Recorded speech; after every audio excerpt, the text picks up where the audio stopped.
নমস্কার বন্ধুরা, বাংলার ইনভেস্টর ইউটিউব চ্যানেলে আপনাদের সবাইকে স্বাগত জানাই। চ্যানেলে প্রথমবার এসে থাকলে চ্যানেলটা অবশ্যই সাবস্ক্রাইব করে রাখবেন। আজকে আমাদের মার্কেটে একটা মোটামুটি ভালো তেজি দেখা গেছে এবং 23,700 ওপর দিকে যে রেজিস্ট্যান্স লেভেলটা ছিল সেটা আজকের দিনে টপকেছে। এই 23,777 ক্লোজ হয়েছে, প্রায় 200 পয়েন্টের কাছাকাছি তেজি এই নিফটি আজকের দিনে দেখিয়েছে। তবে আজকের দিনে এই যে নিফটি তেজি দেখালো, এটা আগামীকাল স্থায়ী নাও হতে পারে, কারণ তারপরে যে পরিস্থিতি সেটা কিন্তু আরো খারাপ হয়েছে। মানে মার্কেট যখন চলছিল তখন তো এই যে পরিস্থিতি সেটা নর্মাল ছিল, সেই কারণেই নিফটি বেড়েছে। কিন্তু আমাদের মার্কেট বন্ধ হয়ে যাওয়ার পরে এই যে খবর সেটা কিন্তু খারাপ হয়েছে। মানে আজকের এই তেজি এটা কিন্তু ট্র্যাপও হতে পারে। কি কারণে বলছি, যেমনটা এখানে দেখতে পাচ্ছেন, এই যে ক্রুড অয়েলের প্রাইস যখন আমাদের ইন্ডিয়ান মার্কেট চলছিল তখন বেশিরভাগ সময়টুকুই এই নিচের দিকে ট্রেড করছিল। এই যে স্ট্রেট লাইনটা দেখতে পাচ্ছেন, এটা হচ্ছে এর আগের দিনের ক্লোজিং প্রাইস। তো সেই ক্লোজিং প্রাইসের নিচে ছিল, কিন্তু তারপরে দেখতে পাচ্ছেন এই যে ক্রুড অয়েল এখানে কিন্তু একটা শার্প র্যালি দেখা গেছে।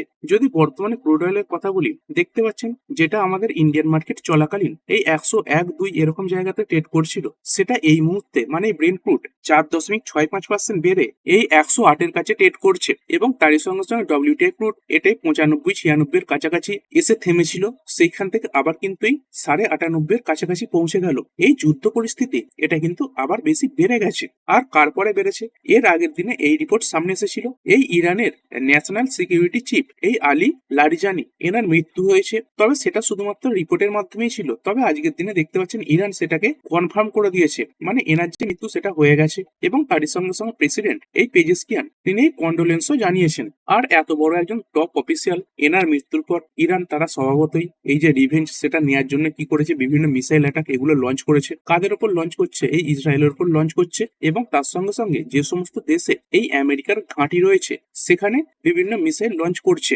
এতদিন কি হচ্ছিল, মিলিটারি দেখতে পাচ্ছিলাম একে অপরের যে বিভিন্ন ইনফ্রাস্ট্রাকচার সেখানে অ্যাটাক করছিল। কিন্তু এই কিছুদিন এই যে এনার্জি ইনফ্রাস্ট্রাকচার রয়েছে, মানে গ্যাস তেল এগুলোর যে ভান্ডার সেগুলোর উপর কিন্তু অ্যাটাক শুরু হয়েছে। এই ইরান কি করেছে, এই যে ইউএই রয়েছে তার যে এনার্জি ইনফ্রাস্ট্রাকচার তার উপর অ্যাটাক করেছে এই আলী লারিজানির মৃত্যুর বদলা হিসাবে। এবং তার সঙ্গে সঙ্গে অনেক ট্যাঙ্কার দেখতে পাচ্ছেন এই যে স্টেট অফ হরমুজ সেখানে আটকা পড়ে রয়েছে। আর এই ইরাক তারা কি করছে, এই যে স্টেট অফ হরমুজ সেটাকে তো ক্লোজ করে দেওয়া হয়েছে, তো সেই জন্য তারা এই যে তুর্কি এর মাধ্যমে এই যে অয়েল এক্সপোর্ট সেটা শুরু করেছে, মানে বিকল্প পথ খুঁজেছে। তবে স্টেট অফ হরমুজ এটা দিয়ে কোনো ভেসেল গেলে কি হতো, এই যে এক্সপোর্ট খরচা সেটা অনেকটা কম হতো, কিন্তু সেখানে যখন বিকল্প পথ খুঁজতে হচ্ছে তখন কিন্তু এই যে এক্সপোর্ট খরচা সেটা অনেকটা বেশি বেড়ে যাবে।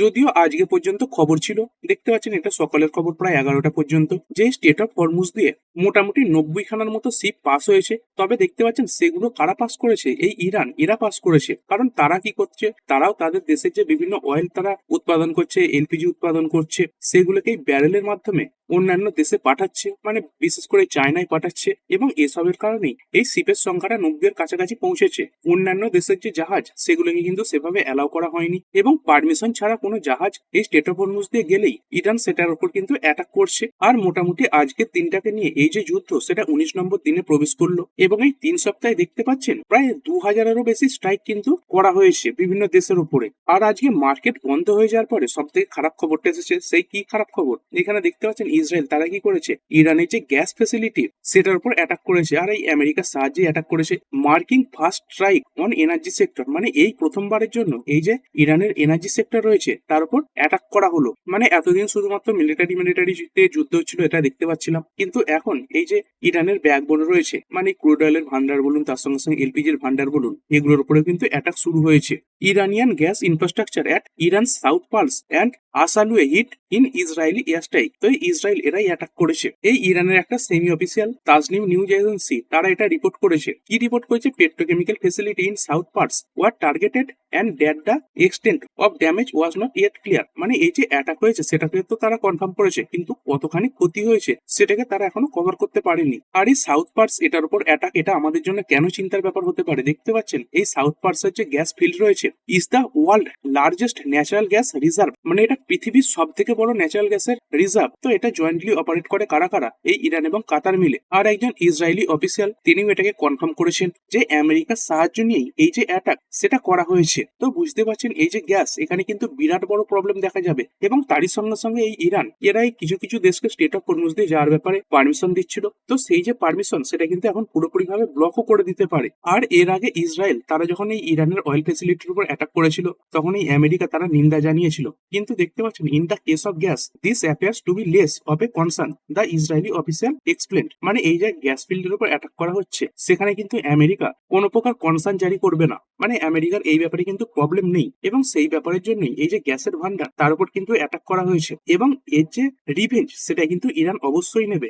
এরপরে এই যে অ্যাটাক গুলো সেগুলো আরো বেশি বাড়তে পারে। আর এই গ্যাস ফেসিলিটি এখানে অ্যাটাকের পরেই দেখতে পাচ্ছেন এই ইরান কি করেছে, threaten energy assets in Saudi Arabia, Qatar and the UAE after attack on it's gas facilities. এরপরে ইরানও হুমকি দিয়ে দিয়েছে এই সৌদি আরবিয়া তার সঙ্গে সঙ্গে কাতার এবং ইউএই এদের যে এনার্জি অ্যাসেট রয়েছে সেখানে তারা অ্যাটাক করবে। মানে বুঝতে পারছেন এই যে পরিস্থিতি সেটা কিন্তু খারাপের দিকেই যাচ্ছে। আর এই আমেরিকা তাদের সঙ্গে দেখতে পাচ্ছেন এই যে ফ্রান্স তারা হাত মিলিয়েছে কিসের ব্যাপারে, to secure state of Hormuz. মানে এতদিন কোনো দেশ এই আমেরিকার সঙ্গে হাত মিলাতে রাজি হচ্ছিল না, সেখানে এই যে ফ্রান্স তারা কিন্তু এই ব্যাপারে কিছুটা রাজি হয়ে গেছে। তবে তিনি কিছু শর্তও দিয়েছেন, মানে ফ্রান্সের প্রেসিডেন্ট এই ম্যাক্রন তিনি কি বলছেন, France could join Hormuz ship escorts once situation calmer. মানে বর্তমানে যে বিভিন্ন মিসাইল ছোড়া হচ্ছে এই স্টেট অফ হরমুজে, মানে ইরান ছুঁড়ছে, তো সেই পরিস্থিতি যখন শান্ত হবে তখনই ফ্রান্স তারা এই আমেরিকার সঙ্গে জয়েন হতে পারবে। আর এই ইন্ডিয়া 2-3টে শিপকে অ্যালাউ করলেও দেখতে পাচ্ছেন এখনো ইন্ডিয়া এই ইরানের সঙ্গে কথাবার্তা চালাচ্ছে কিসের ব্যাপারে, এই সেফ প্যাসেজ পাওয়ার ব্যাপারে অফ ওভার 20 ট্যাঙ্কার্স। মানে এখনো 20-এরও বেশি যে ট্যাঙ্কার্স সেগুলো কিন্তু এই যে হরমুজ প্রণালী সেখানে আটকা পড়ে রয়েছে। এবং আমাদের ইন্ডিয়া বিদেশ থেকে যে পরিমাণে এলপিজি নিয়ে আসে তার 90% কিন্তু এই স্টেট অফ হরমুজ দিয়েই আসে। এই ব্যাপারে ইন্ডিয়া কথাবার্তাও চালাচ্ছে। মানে বুঝতে পারছেন আজকে মার্কেট ভালো পারফর্ম করলেও মার্কেট বন্ধ হয়ে যাওয়ার পরে যে নিউজগুলো এসেছে সেগুলো কিন্তু মার্কেটের জন্য নেগেটিভ ব্যাপার। এরপর যদি ওভারঅল মার্কেট দেখে এই নিফটি 50 এটা তো 0.83% বেড়েছে, নেক্সট 50 এটা প্রায় 1% বাড়া, নিফটি ব্যাংক বেড়েছে 0.82%, ফাইন্যান্সিয়াল সার্ভিস 0.79% বেড়েছে, মিড ক্যাপ সিলেক্ট প্রায় 2% বেড়ে গেছে, মিড ক্যাপ ভালো পারফর্ম করেছে। তারপর 100, 200, 500 0.86 থেকে 1.14% পর্যন্ত বেড়েছে। এই মিড ক্যাপ 50 2.09%, মিড ক্যাপ 100 2.02% বেড়েছে। তবে এই স্মল ক্যাপ এখানেও ভালো তেজি দেখা গেছে, এই স্মল ক্যাপ 100 1.67% এবং এই স্মল ক্যাপ 50 এটা বেড়েছে 1.63%। আর ওভারঅল মার্কেট বেতো আজকের দিনে ভালো ছিল, যেখানে 2537 খানা স্টক পজিটিভে বন্ধ হয়েছে, সেখানে পড়া শেয়ারের সংখ্যা অনেকটাই কম, 705 খানা শেয়ার আজকের দিনে পড়েছে। আর সেক্টর স্পেসিফিক যদি কথা বলি এখানে এফএমসিজি এটা কিছুটা খারাপ পারফর্ম করেছে 0.05%, তারপরে মেটাল 0.10% পড়েছে। কিন্তু তারপরে বাকি যে ইন্ডেক্স গুলো সেগুলো সবই ভালো পারফর্ম করেছে। এই অটো এটা তো লাগাতার র্যালি দেখাচ্ছে 1.92% আজকেও বেড়েছে, ফাইন্যান্সিয়াল সার্ভিস 0.7% বাড়া, আইটি জবরদস্ত পারফরমেন্স দেখিয়েছে 2.78% বেড়েছে। তারপরে মিডিয়া এটা 3.35% বেড়েছে, ফার্মা বেড়েছে 0.16%, পিএসইউ ব্যাংক প্রায় 0.1% বাড়া, প্রাইভেট ব্যাংক 0.88% বেড়েছে। তারপরে রিয়েলটি এটাই 0.3% বেড়ে বন্ধ হয়েছে। যদি আইটি সেক্টরেরই কথা বলি এইখানে দেখতে পাচ্ছেন একটা আইটির ইটিএফ খুলে নিয়েছি। এই যে ইটিএফ সেটা মূলত এই যে ইন্ডেক্স রয়েছে তার মতোই পারফরমেন্স দেখায়। এই নিফটি আইটি দেখতে পাচ্ছেন এই অল্প কয়েকদিনে এই টপ লেভেল থেকে অনেকটাই পড়েছে। এখানে যদি মোটামুটিও দেখেন প্রায় 24 থেকে 25% পড়েছে। আর খুব বেশি দিন সময় নেয়নি, দেখতে পাচ্ছেন আমি এই জানুয়ারির মাঝামাঝি সময় থেকে দেখছি, এখন মার্চের মাঝামাঝি সময়, মোটামুটি 2 মাসের মধ্যে এই যে আইটি ইন্ডেক্স এখানে এত বড় পতন দেখা গেছে। আর যে কোনো দেশের জন্য এই যে আইটি সেটা একটা গুরুত্বপূর্ণ সেক্টর, মানে কখনোই এই যে আইটি সেক্টর সেটা কিন্তু কোলাপস করবে না, মাঝে মাঝে এরকম 20% 25% পতন দেখাতে পারে, তারপরে আবার রিকভারিও দেখাবে। এবং তার সঙ্গে সঙ্গে বর্তমানে যদি আইটি ইন্ডেক্স এর কথা বলি দেখতে পাচ্ছেন একটা খুব ভালো পিতে ট্রেড করছে, এই 20.4 পিতে ট্রেড করছে, যেটা দেখতে পাচ্ছেন এই অল্প কিছুদিন আগেই প্রায় 27-28 পিতে ট্রেড করছিল। এই সময় এই যে ভ্যালুয়েশন সেটাও কিন্তু ভালো জায়গাতে চলে এসেছে। এই আইটির মধ্যে দেখতে পাচ্ছেন আজকে 10 খানা কোম্পানি পজিটিভে বন্ধ হয়েছে। এই আইটি সেক্টর কেন বাড়ছে দেখতে পাচ্ছেন, এত পড়ার পরে কিছু কিছু ব্রোকার আস্তে আস্তে এই আইটি কোম্পানিগুলোকে বাই রেটিং দিচ্ছে, প্রায় 9 খানা আইটি স্টককে ব্রোকাররা বাই রেটিং দিচ্ছে। তবে দেখতে পাচ্ছেন এটা লং টার্মের জন্য, এটা কিন্তু শর্ট টার্মের কথা বলা হয়নি, মানে 1 মাস 2 মাস 6 মাস বা 1 বছরের কথা বলা হয়নি, লং টার্মের কথা বলা হয়েছে। এই বাই কল দিয়েছে কাদের কাদের, এই টিসিএস, ইনফোসিস, এইচসিএল টেক আরো অনেক কোম্পানিকে দিয়েছে। এখানে নামগুলো দেখতে পাচ্ছেন টেক মাহিন্দ্রা রয়েছে, এলটিআই মিন্ট্রি, পার্ট সিস্টেম রয়েছে, কোফোর্জ, এমফেসিস। তো এই বড় বড় যে কোম্পানিগুলো রয়েছে এগুলোকে কিন্তু বাই রেটিং দিচ্ছে। কি জন্য দিচ্ছে, সাইটিং স্ট্রং আর্নিং ভিজিবিলিটি, মানে ভবিষ্যতে এই যে আর্নিং সেটা স্ট্রং হতে পারে, তারই সঙ্গে সঙ্গে কোম্পানি এতদিন যে স্পেন্ডিং করেছে সেটা রিকভার হতে পারে। তারপরে এই যে এআই লেড ডিজিটাল সার্ভিস তার যে চাহিদা সেটা বাড়ছে। বর্তমানে এই যে মতিলাল ওসওয়াল এরা দেখতে পাচ্ছেন এই রেটিং গুলো দিয়েছে, যেখানে তো কিছু কিছু স্টকের জন্য প্রায় 133% আপসাইড মোমেন্টাম এই মতিলাল ওসওয়াল লক্ষ্য করছে। তো যারা এখানে লং টার্ম ইনভেস্টর তাদের জন্য এই আইটি কোম্পানিগুলো এখন একটা ভালো সুযোগ হতে পারে। তারই সঙ্গে সঙ্গে এই যে সিএলএসএ এরাও কিছু কোম্পানিকে বাই রেটিং দিচ্ছে, যেমন এই পারসিস্টেন্ট সিস্টেম, তার সঙ্গে সঙ্গে কোফোর্জ, এগুলোকে দেখতে পাচ্ছেন এই সিএলএসএ এরা টপ পিক্সে রেখেছে, যেখানে প্রায় 78% আপসাইডের টার্গেট এই সিএলএসএ দিচ্ছে। এইখানে পারসিস্টেন্ট সিস্টেম এখানে দেখতে পাচ্ছেন প্রায় 77% আপসাইড দেখছে। তারপর কোফোর্জ যেখানে 112% আপসাইড দেখছে। ইনফোসিস প্রায় 34%, তারপরে টেক মাহিন্দ্রা প্রায় 26%, টিসিএস 39%, এলটিআই মিন্ট্রি 50%, এই সেলটাকে এটা 14% এবং এই উইপ্রো এখানেও এই 14% আপসাইডের টার্গেট এরা দিচ্ছে। আর আজকে মার্কেট ভালো পারফর্ম করলেও আমাদের এই যে ইন্ডিয়ান রুপি এটা দেখতে পাচ্ছেন আজকের দিনে আবার অল টাইম লো লাগিয়ে দিয়েছে। এই যত বাড়ছে তার মানে কিন্তু এটা অল টাইম লো লাগাচ্ছে, এই 92.89 পৌঁছে গেছে। আর এই সপ্তাহে এটা কিন্তু 93 এর কাছাকাছিও পৌঁছে যেতে পারে। আর এই ইন্ডিয়ান রুপি এটা যদি দুর্বল হয় সেটা ভারতীয় মার্কেটের এক্সপোর্ট রিলেটেড যে সেক্টর গুলো রয়েছে তাদের জন্য ভালো ব্যাপার, কারণ এই এক্সপোর্ট রিলেটেড সেক্টর গুলো কিসে ইনকাম করে? ডলারে ইনকাম করে। যদি বিদেশ থেকে $1 নিয়ে আসে, বর্তমানে সেই $1 পরিবর্তে এই 92 টাকা 89 পয়সা পাবে, মানে আগের থেকে বেশি লাভ এই কোম্পানিগুলোর হবে। যেমন এই আইটি সেক্টর এরাও কিন্তু বিদেশ থেকেই বেশিরভাগ রেভিনিউ তৈরি করে, এবং এই ইন্ডিয়ান রুপির দুর্বল হওয়াটা এটাও কিন্তু আইটি সেক্টরকে কিছুটা ভালো মোমেন্টাম দিয়েছে। এরপরে টপ গেনার এবং লুজার গুলো দেখে নিন। এইখানে আজকে ইভি সংক্রান্ত কিছু কোম্পানি ভালো পারফরমেন্স দেখিয়ে দিয়েছে। এই ওলেকট্রা গ্রিনটেক এরাই ই বাস তৈরি করে, 14.34% বেড়েছে। তারপরে জেবিএম অটো এটা দেখতে পাচ্ছেন 20% আপার সার্কিল লাগিয়েছে। আরো কিছু ইভি সেক্টরের কোম্পানি রয়েছে, যেমন এই অ্যাথার এনার্জি 3.5%, তার সঙ্গে সঙ্গে ওলা ইলেকট্রিক এখানে 5% এর কাছাকাছি তেজি দেখা গেছে। কি কারণে বাড়ছে কোম্পানিগুলো? দেখতে পাচ্ছেন amid rising crude oil price, investor sentiment has been shifted towards the electric vehicle firms. মানে ক্রুড অয়েলের যে দাম বাড়ছে সেই কারণে ইনভেস্টরদের যে সেন্টিমেন্ট সেটা কিন্তু এই যে ইভি সেক্টর রয়েছে তার দিকে শিফট হয়ে গেছে। কারণ এই ক্রুড অয়েল প্রাইস বাড়লে নর্মাল যে গাড়ির বিক্রি সেটা অনেকটাই কমে যায়, অনেকের নজর এই যে ইভি ভেহিকেলস সেই দিকে যায়, যেই কারণের জন্যই আজকে ইভি সেক্টরে ভালো একটা তেজি দেখা গেছে। তারপরে আরো কিছু কোম্পানি ভালো পারফর্ম করেছে, এমএমটিসি 20% বেড়েছে, তারপরে এই জেপি পাওয়ার প্রায় 7%, তারপরে টেক্সটাইল সেক্টর এটা কিছুটা ভালো পারফর্ম করেছে, ট্রাইডেন্ট 10.5% এর উপরে বাড়া, এর সঙ্গে সঙ্গে ওয়েলস্পুন এটা 5% এর উপরে বেড়েছে। আর এই শেয়ার মার্কেট রিলেটেড ইনফ্রার সঙ্গে যুক্ত কোম্পানি অ্যাঞ্জেল ওয়ান মার্কেট যেহেতু ভালো পারফর্ম করেছে এতে কিছুটা ভালো তেজি এসেছে, প্রায় 9.5% বেড়েছে। এরপরে আবার পড়া শেয়ার গুলো দেখে নেবো। এই চেন্নাই পেট্রো এটা প্রায় 5% ডাউন, তারপরে এমসিএক্স এটা পড়েছে 2.32%। আর এই এমসিএক্স এটা পড়ার কারণ কি? এমনিতে তো এই যে গোল্ড সিলভার রয়েছে এখানে তেজি আসছে না, তার সঙ্গে সঙ্গে কি হচ্ছে এদের যে মার্কেটে কম্পিটিশন সেটা বাড়ছে। কি কারণে বেড়েছে? দেখতে পাচ্ছেন অ্যামিড এনএসি অ্যানাউন্সমেন্ট, মানে এনএসির কিছু অ্যানাউন্সমেন্টের পরেই এই যে এমসিএক্স এর শেয়ার এটা পড়ে গেছে। এই এমসিএক্স এরা মূলত কি করে থাকে? বিভিন্ন যে কমোডিটি রয়েছে তাদের যে ট্রেডিং ফ্লোর সেটা প্রোভাইড করে থাকে, বিভিন্ন ফিউচার এন্ড অপশন কন্ট্রাক্ট সেগুলো প্রোভাইড করে থাকে। আর এই এনএসি এরা কি ঘোষণা করেছে? দেখতে পাচ্ছেন an NSE official share key updates around new product launches and trading features, মানে কিছু নতুন প্রোডাক্ট তার সঙ্গে সঙ্গে ট্রেডিং ফিচার্স এগুলোই এনএসি এরা লঞ্চ করতে চলেছে। কি কি লঞ্চ করবে? দেখতে পাচ্ছেন launch of gold 10 gram futures contract, তার সঙ্গে সঙ্গে introduction of home delivery for gold coins, তারপরে traders can start with 10% margin for gold futures, expansion plan for new commodity contracts. মানে বুঝতে পারছেন এই যে 10 গ্রামের গোল্ড ফিউচার কন্ট্রাক্ট সেটা লঞ্চ করেছে, তার সঙ্গে সঙ্গে গোল্ড কয়েনের হোম ডেলিভারি এই সার্ভিস লঞ্চ করেছে। তারপরে এই ট্রেডারদের কিছু ফেসিলিটিও দিচ্ছে, এই 10% মার্জিন ফেসিলিটি দিচ্ছে গোল্ড ফিউচার্স এর জন্য, এবং ভবিষ্যতে এই কমোডিটি সেগমেন্টে এক্সপেনশনের প্ল্যানও কিন্তু রেখেছে।